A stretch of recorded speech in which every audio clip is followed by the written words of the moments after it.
Hi guys, welcome back to another video, Vin exclusive. Just to give you an update that I was able to receive my REV's license plate.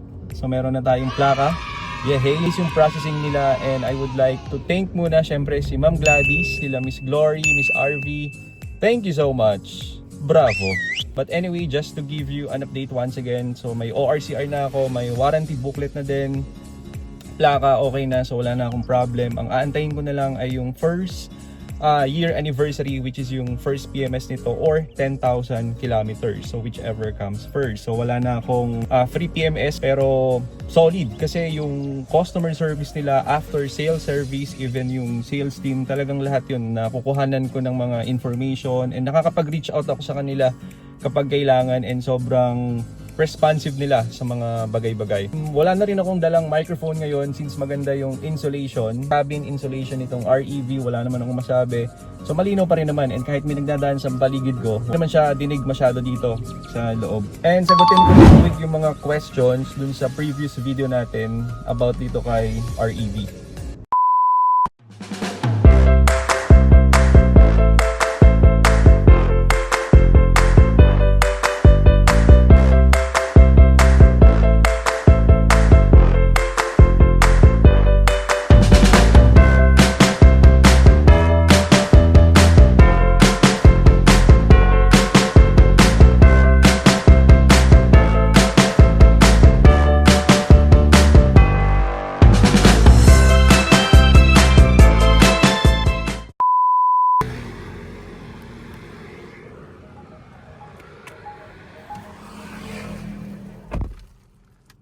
So sa ngayon, running odometer ay 1,056 kilometers na currently naka-EV ako ngayon.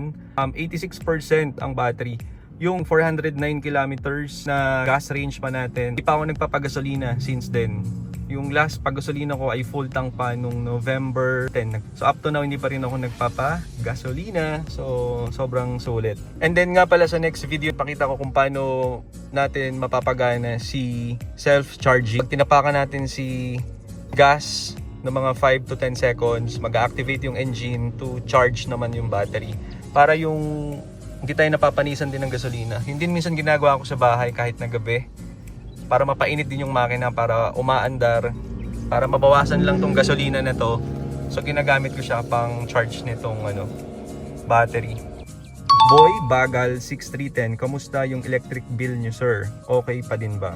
So sa electric bill namin, hindi ko makita yung changes kasi number 1 naka-solar kami. Shout out pala muna kay MK Tech Solar Power Engineering Services. Naka-solar kami since 2021. So pagdating naman sa electric bill, parang hindi naman siya tumaas, hindi rin siya bumaba, parang same lang. And normally, china-charge ko naman tong REV ng up to 80 to 90%. Hindi ko siya sinasagat na 100%. Siguro kung na 100%, siguro mga once a month lang or twice a month, para nakakalibrate lang daw yung battery. Yun naman yung pinaka-way kung paano talaga ako nag-charge. And hindi ko siya binababa ng below 20%.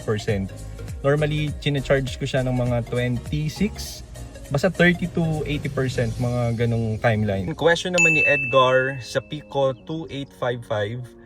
Pa-demo function since wala na siya push start button, and paano off niya after driving. Also, auto hold feature niya, paano mo malalaman na naka-engage ang auto hold, meron ba icon sa instrument cluster? Thank you po.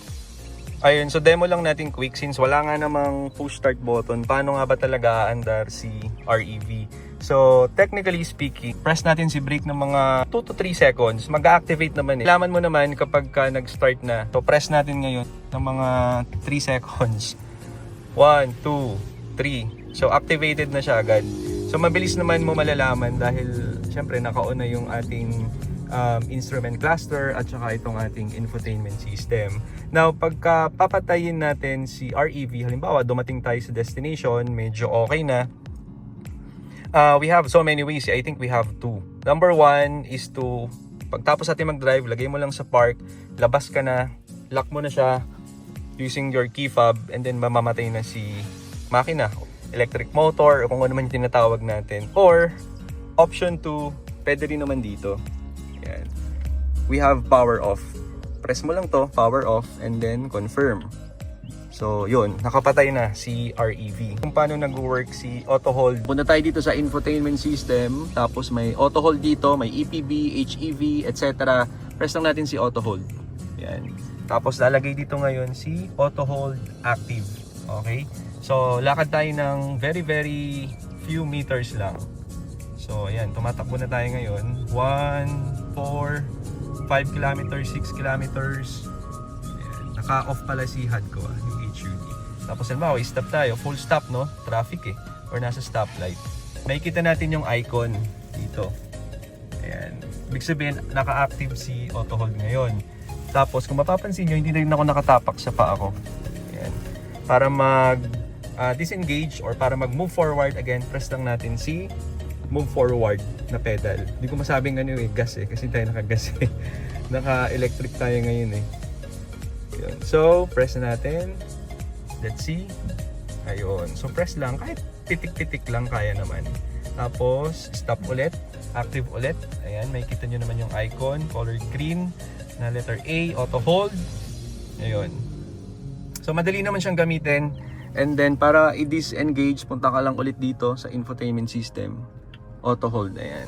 So wala na, hindi na siya nag-a-appear. And naka-press na rin ako ngayon sa brake pedal, tapos naka-D. And by the way, for safety purposes, kailangan lagi naka-seatbelt. Kasi pag hindi tayo naka-seatbelt, kahit na mag-press ka ng gas o yung release natin dito para umandar or mag-move forward yung sasakyan, hindi siya mangyayari. Not unless talaga naka-seatbelt ka. And sana naman, suot natin na maayos yung seatbelt. Hindi lang basta may mailagay tayo dito. Kasi syempre, di ba, safety is very important. Leo E-Blast. Hi po, nag-upgrade na kayo from previous Cherry Tiggo 7 to REVLE.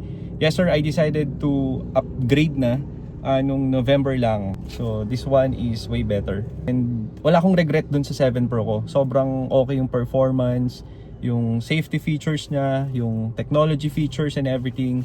Solid na solid. I just need to, you know, experience din naman yung mga ganitong klase ng PHEV, plug-in hybrid electric vehicle.